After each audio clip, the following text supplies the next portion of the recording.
Қайырлы күн баршаңызға. Бүгін баунти пирогын дайындаймыз. Ол үшін ерітілген сары майдың үстіне шекерімізді салып араластырамыз. Содан соң үстіне жұмыртқаны салып, тағы да араластырамыз.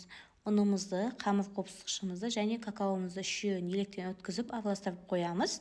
Содан соң жаймендеп салып, тағы да миксерлейміз. Қызып тұрған печкамызға,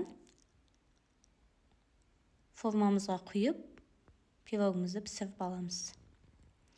Содан соң бұл піскенге дейін салмасын дайындайтын боламыз. Салмасын дайындау үшін қайнап тұрған сүттің үстіне манны крупаны салып, араластырып тұрамыз.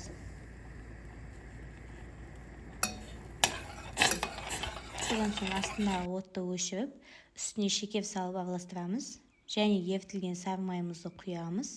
Және араластырамыз. Ең соңында кокос ұнтағын салып араластырамыз.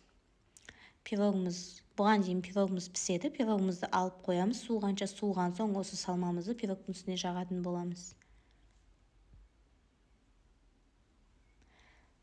Бұл салмамыз тұрған сайын қоюланады. Содан соң үстіне ерітілген шоколадымызды құйып, холодильникке жарты сағат, 1 сағатқа қойып қоямыз. Барлықтарыңызға ас болсын, жасап көруге кеңес беремін. Сіздермен болған Аяулым.